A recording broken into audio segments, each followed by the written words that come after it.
people, it's me, Anja. My pronouns are she and her, and welcome back to my channel for a new recent reads video. May was a very fruitful reading month in the sense that I read 35 books, and I hope to read just as much, if not more, in June. And by the way, today is June 1st, so officially, happy Pride Month, if it wasn't already clear and evident on my channel that I support the queer community completely wholeheartedly. Anyway, all that to say, the first book on this list is called Eva To The Max. This book is a middle-grade contemporary following a young main character who is pursuing her motocross dreams, and I loved her ambition and her strive to go for her dreams so much. Like, her personality made so much sense to me in her relationship to the sport and her relationship to both her parents and her brother, and everything felt so authentic and so well paced. I love the writing and the plot and the characters and the friendships and everything so much. This book is so good. I had really high expectations prior to reading this book because I had previously read Rebecca's 2023 book Spin, which is also written in verse, so I knew that her writing would be so good. And this book was excellent, and it's also written in verse, so it was so poetic. Anyway, all that to say, I rated this book 4 out of 5 stars, and I would definitely highly recommend it. The next book on this list is called In Case I Go Missing. This book is a YA thriller contemporary following a young main character whose best friend goes missing. And I think this book is so good. I wasn't expecting to enjoy it because honestly, whenever I read a plot-driven mystery thriller, sometimes if the characters don't feel like real people to me and just feel like a vessel for the plot, I don't really enjoy the book as much, because for me as a reader, the characters come first, if that makes any sense. But in this book, like, I love it so much. The plot was so fast-paced and so thrilling. I loved the mystery. Second of all, I loved the characters and the friendships, and the relationship to her missing best friend was established so well as her relationship with her other best friend, and just the relationship with, like, the town and the community and everything. Like, this book is so good. I loved how layered the mystery plot was. I think this book is really good, and it's quite excellent. So anyway, with that said, I rated this book 4 out of 5 stars, and I would definitely highly recommend it. The next book on this list is called Shapes of Love.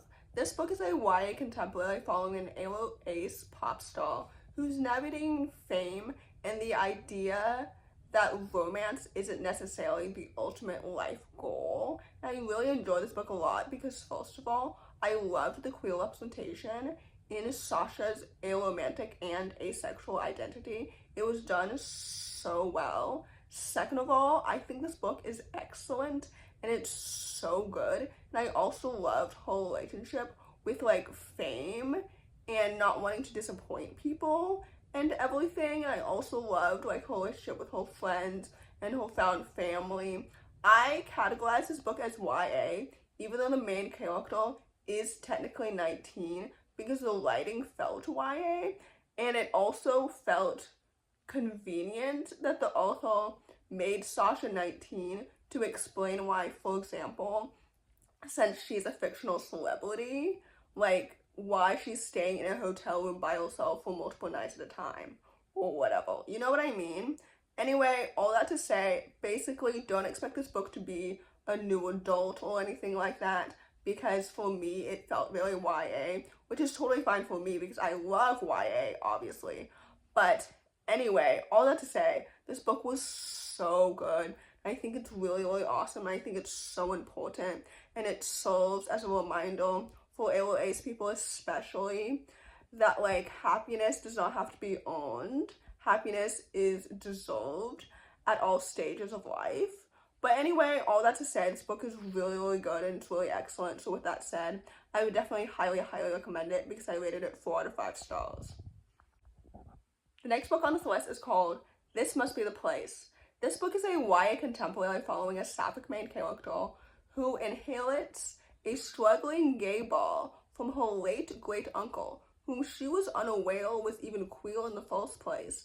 And it's set in this, like, small town, which I love because I love like conversations surrounding queerness in conservative towns, because I know that so many young people and old people can probably relate to that, because obviously not every queer person grew up in a liberal safe space. Anyway, this book was so good, and this book also is technically the companion novel to Her Name in the Sky, which I read 6 years ago when it first came out, and I squealed audibly when Hannah and Baker made their appearances, and honestly, they were more relevant to the plot than I was really expecting. But anyway, I thought this book was so good. I love the found family, I love the queer romance, I loved her relationship with her friends, and the characters, and the family dynamics and everything. This book is so good, and it's so fantastic, and I think it's really, really good. I think that you can read it without reading Her Name in the Sky, but I would say that Her Name in the Sky is better, frankly. But anyway, all that to say, I rated this book 4 out of 5 stars, and I would definitely highly, highly recommend it. The next book on this list is called Lake Life. This book is a YA contemporary following two sapphic main characters who are fake dating, and there's also a subplot featuring environmental activism in the background, which was very much the subplot until the third act, when it suddenly became more relevant for some reason. And frankly, I didn't really like this book as much as I was really hoping. I've talked ad nauseum about how fake dating is one of my favorite romantic tropes, so I just expected more from this book, especially based on the author's reputation, since I've read all of their books in the past. But frankly, I rated this book 3 stars because I did enjoy, obviously, the queer representation and the characters individually, but this book felt a little bit too, I don't know, fast-paced. And then also, like, I was expecting the environmental activism stuff to be more baked into the plot earlier, if that makes any sense. I don't know if it does. Anyway, basically, I was disappointed by this book, so I rated it 3 stars, so I don't really know if my review makes any sense, because it's hard for me to articulate why I dislike something, frankly. I don't know why. Anyway, maybe I'm worried about disappointing people. We've talked about this before. Anyway, take that as you will. The last book on this list, and definitely not the least, is called Meet Me at the Picket Line. This book is a YA contemporary following a transgender autistic Jewish main character who is unionizing at his summer job, and his summer job is not quite the job that he really had hoped it would be, even though it's a museum based off of his favorite TV show, because like he's experiencing like transphobia in the workplace. But don't worry, because he and his friends are going to start a union. So anyway, I thought this book was good and I really enjoyed it, and I had really high expectations for it because I had previously read Jasper's book, The Unpopular Vote, like less than a month ago, which I thought was really, really good too.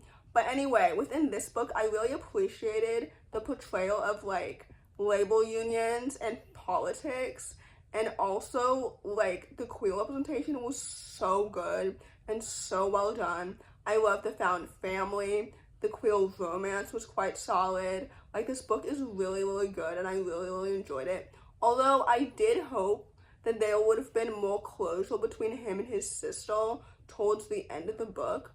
I felt like their relationship was really underrated and deserved more screen time, if that makes any sense.